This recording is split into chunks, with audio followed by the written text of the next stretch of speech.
Orms Forum coming at you guys today. What's going on, guys? We got the aftermath coming at you. Guys. Wow, was that a game? I called it the Boxing Day bashing the other day. Wow, was it ever, eh? Was it ever? But anyways, man, the Tampa Bay Buccaneers, they came into the Ford Field and laid an absolute dump on the Detroit Lions, man. Buccaneers 10-5. Lions are now 5-10. You know, they were already eliminated before, but they just looked so bad. Yes, 2 days ago on Saturday, it was just an awful showing. 47-7. I don't know if I'm going to let the best of my emotions get to me. I'm still a little bit fired up from it, and I wasn't really mad, but I was just, just disgusted on the whole display. It was just a gross display. But you guys know how my aftermath goes, guys. I like to talk about the numbers, and I just kind of like to talk about the game throughout, and just kind of make comments here and there, and then have a kind of like an afterthought afterwards, right? So, but we'll go with Tom Brady. He was 22 for 27, guys, for 348 yards and 4 touchdowns, no picks, got sacked once, completed his passes at an 81% clip. He was like playing catch with the sun out there, man. Like with his kids. It was a disgusting display of defense again. And then they ended up pulling him at halftime. He had 348 yards going into the third quarter. That's insane. That's what he had. He could have shattered every single quarterback record that was even thought of. He could have shattered it. They pulled him at halftime. Then Blaine Gabbert came out, went 9 for 15, 60% completion percentage. He threw for 143 yards and 2 touchdowns, no picks, sacked once as well. So they had 491 yards just between the two quarterbacks alone. Brady probably could have threw for 700 yards easily. He probably could have easily. 600, 700 yards easily. And that was just, and I'm not even exaggerating. So they came out, they absolutely just lit up that Lions defense. 602 total yards of offense, by the way. 602 total yards of offense. They had 74% pass completion between both of those quarterbacks, between Gabbert and Brady. And just a lot of yards. 491 yards of offense through the air. Come on, man. You know what I mean? Come on. And you guys want a quarterback? And you people just want a quarterback, eh? Okay. That's a whole other story. And I will touch on that eventually down the road. But guys, Stafford started the game. He went 2 for 3, 17 yards, 0 touchdowns, 0 interceptions. And if you're asking why his numbers were so low, he got hurt literally on the first drive. His fourth drop back, whatever he was doing, he seemed twisted ankle. Out for the game. He was done. He was done right away. Hopping all the way to they couldn't even give this guy crutches, man. They couldn't even give him guy crutches. He was hopping all the way to the, inside, down the stairs to the locker room. They couldn't even give this guy crutches, man. So couldn't even get out there and get it. He just went his way. Then Chase Daniel came in. He went 13 for 18. He completed 72% of his passes, but he was awful. 86 yards, no touchdowns, no interceptions. He was sacked 3 times. Then they ended up, when the game was just completely out of control, David Blau came in, went 6 for 10 at a 60% clip. He had 49 yards, 0 touchdowns, and 1 interception, sacked once. Just an awful display. Awful display from our quarterbacks. You can't even really say, you just can't even talk about it. You know what I mean? It was just awful. Just goes to show you that, our backups are terrible. But there's a lot of times where, you don't see a lot of good backups anyway. But we have some really, really bad ones. But anyways, guys, on to the rushing. I'll start off with Tampa Bay first. Keyshawn Vaughn, the rookie, went 15 carries for 62 yards, no touchdowns, 4.1 YPC with a 14 long. Leonard Fournette, 9 carries for 34 yards and a touchdown, 3.8 yards per carry. Blaine Gabbert had 2 carries for 15 yards, a 7.5 yards per carry, and a 16 long. 111 yards total on the ground. Like I said, over 602 yards offensively. Tampa Bay just gashed this defense. Absolutely gashed them, man. Committed felonies against this defense. It was just absolutely a disgusting display again. Now on our guys, Lions, DeAndre Swift had 10 carries for 45 yards, no touchdowns. 4.5 YPC, which was good, 14 long. He did fumble again, though. It's back-to-back weeks, fumble the ball. He's got to hold on to the football. David Blau, 1 carry for 18 yards. And then Adrian Peterson had 4 carries for 10 yards at 2.5. 63 on the ground.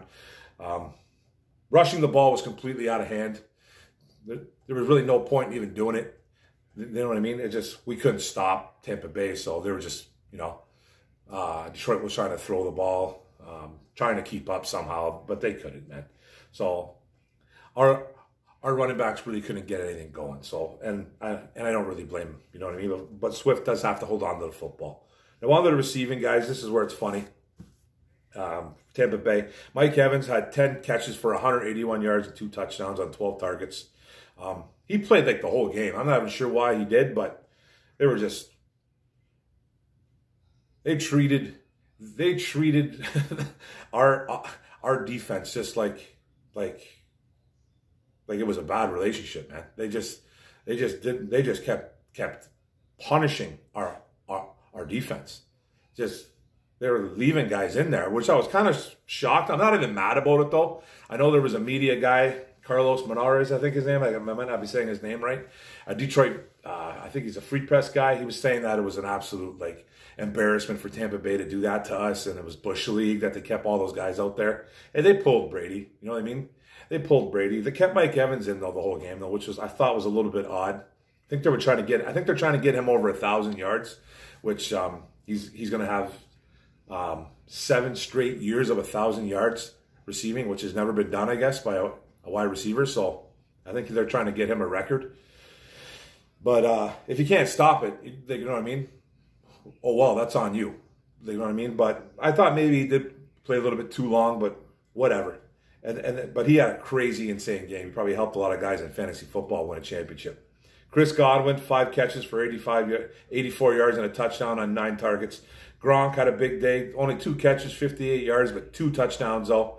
And just 2 targets. Antonio Brown got on the fun, too. 4 catches, 35 yards, 1 touchdown, 6 targets. The rookie, Tyler Johnson, had 1 catch for 35 yards on 1 target. Cameron Braid had 2 catches for 27 yards, no touchdowns on 2 targets. Tanner Hudson had 1 catch for 20 yards, another tight end. Scotty Miller got in it, 1 catch for 7 yards. Keyshawn Vaughn, 1 catch for 7 yards. And then LaShawn McCoy had 1 catch for 5 yards. So their receiving core went completely bananas, completely off, especially Mike Evans. Mike Evans had a big day. Gronk had a nice day with 2 touchdowns, and just a bunch of guys scored a bunch of touchdowns. So that's what they did. That's what they did. And then the Lions receiving, Danny Amendola, 5 catches for 37 yards and no touchdowns on 7 targets. DeAndre Swift, 4 catches for 25 yards, 5 targets. Hawk had 4 catches for 23 yards on 6 targets. Sanu, 2 catches for 22 yards. Marvin Jones, 3 catches for 19 yards. Kerryon Johnson had 2 catches for 17 yards. And Quintez Cephas had 1 catch for 9 yards. And then suck up their field goal guy hit like 5 extra points and I think he missed the field goal, and Prater hit 1 extra point. So, and we'll get to that on how they on how Detroit scored. So it was just awful, man. And then defensively, guys, this game it's almost making me sick talking about this. It's almost making me a little bit sick. Okay, and then for those guys, man, for Tampa Bay Buccaneers, Devin White had 10 tackles, a sack, 2 tackles for loss, 3 quarterback hits. That's the linebacker I was raving about. The kid's a stud, 2nd-year guy. Levante David had a really good day too, 5 tackles, 1 forced fumble. Jordan Whitehead, 4 tackles, pass deflect, and a fumble recovery. Herb Miller had 4 tackles, 1 pass deflect, 1 pick. Antoine Winfield had 4 tackles, the rookie out of Minnesota. Shaq Barrett had 3 tackles, 1 tackle for loss and a quarterback hit. Ross Cockrell, 2 tackles. Jamal Dean, 2 tackles on the corner. Sean Murphy-Bunting, 2 tackles. William Golston, 2 tackles, 1 sack, tackle for loss, pass deflect, batted ball, 1 quarterback hit. Anthony Nelson, 2 tackles, 1 sack, first sack of his career. I think he's a second-year guy out of Iowa as well. 1 tackle for loss, 1 quarterback hit. That sack, too, he blew right by Big V. Big V looked horrible in that play. I remember that play. He was just he's absolutely horrific in pass blocking, by the way. The Halaputi Vaitai kid, Big V, the Philadelphia kid, awful, by the way. Awful. We knew that coming in, but you really seen it there. Sue came in, he was pretty quiet. 2 tackles on a quarterback hit. Jason Pierre-Paul, 2 tackles, 2 pass deflects, 2 quarterback hits. So he was involved, getting in people's faces. Jeremiah Ledbetter, if you guys know who that guy is, it's a guy that we drafted a few years ago who hasn't done squat in the NFL. Nothing. Hasn't done anything in the NFL. He had a tackle, he had a sack, tackle for loss, and a quarterback hit. First sack of his career. He's been in the league for like 3-4 years. I forget. We drafted him late though, like I want to say 5th round, 6th round. But he gets his first sack against his old former team. Kevin Minter had a tackle. Ryan Smith had a tackle. Then Andrew Adams had a tackle. Steve McClendon had a tackle for them. And then Rakeem Nunez Roches had 1 quarterback hit. Now, when you talk about this whole defense, this Tampa Bay defense, they did things. Okay? It's not that they even needed to do it. Like, you know what I mean? Because the offense was just absolutely just taking a dump on our defense. But their defense does things. 11 quarterbacks hit, 11 quarterback hits total. 5 pass deflects, 4 sacks, a pick, 6 tackle for losses, 1 forced fumble, and a fumble recovery. Make plays. That's exactly what they did. They made plays. It's just, you know, I rave about it every week. I rave about it every week. It's the same thing every week. I might as well get a button and put a recorder in the back of my neck and just press it and just say the same thing. It's the same thing every week. Make plays. The defense made plays. Now you want to hear us? Now this is us right here. Detroit Lions, Tracy Walker, 9 tackles, 1 tackle for loss. Jared Davis, 9 tackles. I don't know where those came from. Tremaine Brock, who got activated to the 53, 5 tackles. Deron Harmon, 5 tackles. Christian Jones, 5 tackles. Jalan Tavai, 5 tackles. Are you catching the theme here? Are you feeling it? Penasini, the rookie, 4 tackles. Oruwariye, who got abused, by the way. Again, abused. 4 tackles. Daryl Roberts, 3 tackles. Tackle for loss and a pass deflect. Woo! Austin Bryant, 3 tackles. Romeo Okwara, pretty much the only guy that shows up. Him and Griffin, actually. 2 tackles, a sack, tackle for loss, a quarterback hit, and a forced fumble. Pay him, eh? Pay him, please. Jalen Reeves-Maben, 2 tackles. Jamal Agnew had 2 tackles and a touchdown on a punt return. Okay, we'll talk about that in a bit. Beautiful little run. Kevin Strong, 2 tackles. Julian Okwara, good to see Romeo's little brother back. You know what I mean? He made 2 tackles and a really nice tackle for loss. It was on a play where he kind of pinned the running back. He kind of made he kind of forced the running back to go inside, and he wrapped him up. It was a good play by him. Hopefully we can see that more in the future. Reggie Ragland, 2 tackles. Griffin, 1 tackle, a sack, tackle for loss, and a quarterback hit. A guy that, you know, he does his job. Sanu Sr. had a tackle. It must have been on the fumble. Nick Williams had a tackle and a quarterback hit. Unbelievable. Killebrew had a tackle. Jason Kabinda, the fullback, had a tackle. Special teams. CJ Moore, tackle. Will Harris had a tackle. Now, do you hear the difference here? Do you hear the difference? When I go Tampa Bay's defense, 11 quarterback hits, 5 pass deflects, 4 sacks, a pick, tackle for losses, 6 of them. Know what? Want to hear us?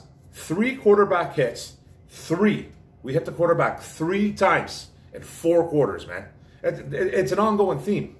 1 pass deflect, 1, and that was Daryl Roberts. So pass deflects are this: corners, safeties making plays, batting balls down when the ball's in the air, and D linemen slash linebackers knocking balls down. We don't do that. We don't do that, man. So 1 pass deflect, 2 sacks from the only 2 guys that ever get sacks, Romeo and Griffin. You know what I mean? 0 interceptions, 0. okay? 4 tackles for losses and 1 forced fumble, but no fumble recoveries. Do you hear the difference? It's a big difference, eh? It's just a big difference. We just don't make plays, man, defensively. Embarrassing. Absolute embarrassing game, man. Now on to the box score. You guys want to hear the box score? It gets even better. First quarter, here's how it started. Tampa Bay gets right on the field, gets on the board fast. I think in their second possession. I think we did have the first 3 and out. I think we stopped Brady first 3 and out, and then it was just downhill from there. Gronk, 33-yard touchdown pass. The extra point was failed. Made it 6-0 Tampa Bay.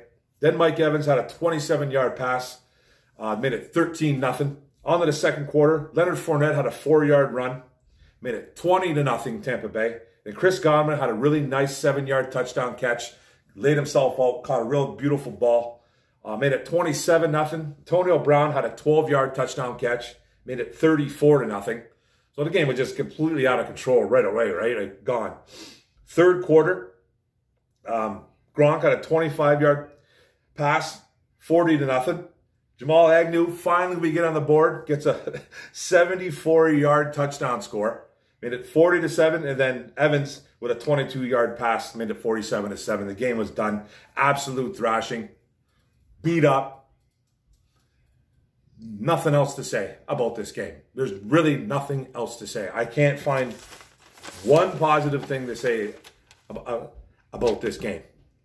Our backups and our quarterback situation was awful. Okay, Stafford going down, which Stafford shouldn't have even been playing, in my opinion. But you can't tell a guy like that not to play. Okay, you just really can't. But then it goes down to our backups, and you know what? I know backups aren't really supposed to be. They're not supposed to be saviors. I get it. But Chase Daniel's awful, and we pay him a lot of money, man. Gave him like $13 million or something like that for 3 years. I don't understand that signing. I never really got that signing. It was a bad signing by Quinn. Another reason why he was fired. And then David Blau, who looks okay. I'd rather have Blau in there than Chase Daniel. But we're just a train wreck there. And then our running game can never get a chance to get going. Our running game can never get a chance to get going because we're always down. You know what I mean? So it's like we always have to be in the game for us to have a chance with our running game. And I love DeAndre Swift, and I really like the AP signing. But you know what I mean? Swift did run the ball well, 4.5 yards a carry. That's what you want to see and hear. You know what I mean? You really want to see stuff like that. But he's got to hold on to the football. And I think he'll get better at that. And then receiving guys, we just, losing Kenny Golladay. Like, losing Kenny Golladay was huge for us, man. Like, we got guys like Danny Amendola that are trying to be like number 2s and stuff like that. It's not reality. It's just not a reality, man. You know what I mean? MJ was real quiet. Marvin Jones, he was real quiet. Sanu, he did his thing, man. He's just learning the offense. So I don't expect much from Sanu, but I kind of hope they re-sign him, to tell you the truth, because I don't know what they're going to do about their receiving corps. They have to bring somebody in. They have to bring somebody in. And I don't know how it's going to be free agent-wise or draft, but you can't draft one early. You can't. It's because of this damn defense, man. This defense they are historically bad. They're going to be the worst defense in Lions history for sure by next week. I think if the Vikings drop, like, someone might want to correct me, if they drop like something like 240, 260 yards of offense against us, we're going to be historically the worst Lions defense ever. They're going to have 260 yards by halftime. Like, it's not even like, come on, 260 yards. That's easy. Cook is going to have a day next week. You know what I mean? So we got a lot of work to do, guys. I can't even say anything. I can't say one good thing about this defense except you better, this new regime, this new GM, head coach, you better re-sign Romeo Okwara. You have to. You don't have a choice. You can't let that guy walk out the door. And thank God his little brother is on the team, or he probably wouldn't want to be here. Who knows if he even does want to be here? You know what I mean? If I was him, I wouldn't. I'd be gone, man. I would not want to be with. Listen, and I love my team. I love the Lions, man. Love them. I wouldn't want to play for them. Would you? Would anybody want to play for them? You know what I mean? Like, who are they bringing in? Who are they going to bring in? This new guy, man, coming in, he has got so much work to do. And before, when Matt Patricia was running his mouth saying, wow, he had a lot of work to do when he came here, which he didn't, because they were 9-7 when he came here, bozo.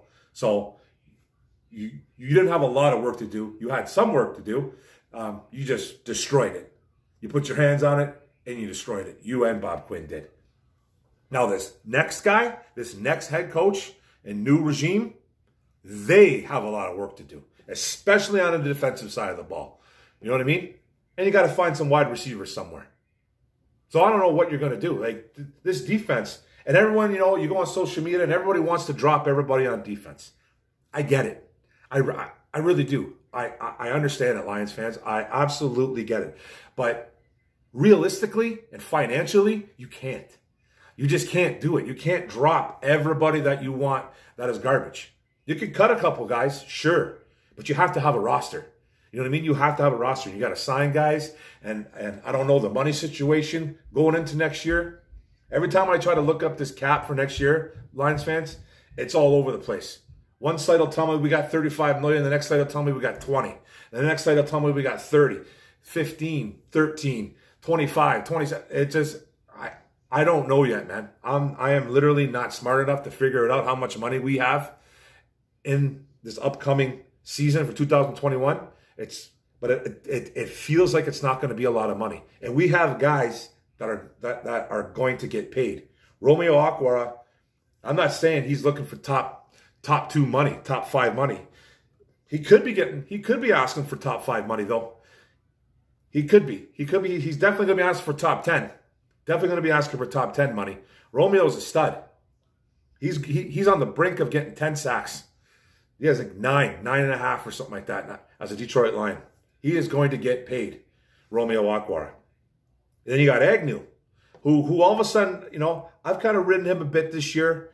I've beaten him up offensively, because I don't think he's a wide receiver. I know it's an experiment. I think of it as an experiment gone wrong because you didn't use him properly, and B, you didn't use him enough. That's just my opinion, man. That's just my opinion. But he's a free agent. And he was a great punt returner this year. He really was. You go look at his numbers, he was top 5. He was. And he finally busted one loose. He had a really good average. He was very good this year, and he is going to be looking for money. Now, I don't know how. Now, punt returners alone are not going to be asking for a lot of money, and he's not going to get a lot of money playing wide receiver. So he could be cheap. You know what I mean? He's going to be cheaper, but he's not going to be cheap. You know what I mean? And does he want to stay? Like, it's always Griffin too. Everson Griffin, man, a guy that brings probably the most energy on the team, a guy that we traded for halfway through the season, and he's been one of our best D linemen when he's in there with Romeo. Him and Romeo are sweet in there. You know what I mean? And then you got guys like Trey Flowers, who's been an absolute bust as a Detroit Lion, a bust, a guy that we gave $90+ million to play the run and set the edge. You know what I mean? Play the run and set the edge. Really? Not get sacks or make plays, though. Not force fumbles or anything like that. We gave you 90+ to set the edge and play the run. That's what we did. That's what we did as an organization. Because he was probably, at the time, he was the best defensive end out there in free agency. So we overpaid. You know what I mean? So, and then everybody else, I don't really, Nick Williams, man, that was a disaster.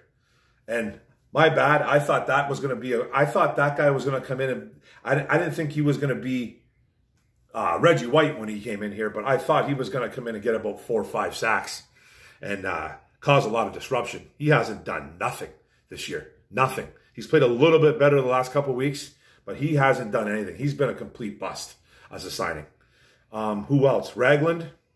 What do you do besides make a couple tackles weekly? You know what I mean? Kevin Strong, I don't expect much from guys like that. Penasini's been okay for a 6th-round rookie, man. At least he's making tackles. He's getting in there. Tavai, you've been terrible. Okay? You've been awful. 5 tackles again for you. Christian Jones, you're terrible. Deron Harmon, thanks for coming out, man, but no. Tremaine Brock, what? Jared Davis, 9 tackles, probably his best statistical game of the year, 9 tackles. And then Tracy Walker, who was a guy that I loved coming into his 3rd year and has done nothing.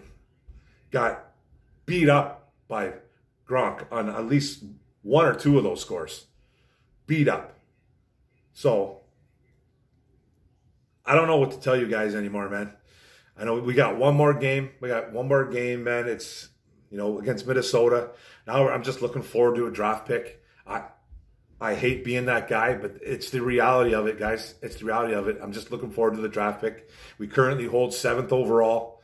We could end up, if magic happens, we could end up with the 3rd overall pick. That's not going to happen. I think we go up maybe 1 more. I think we're going to end up with 6th. If we get lucky, we'll get 5th. That's no more than 5th.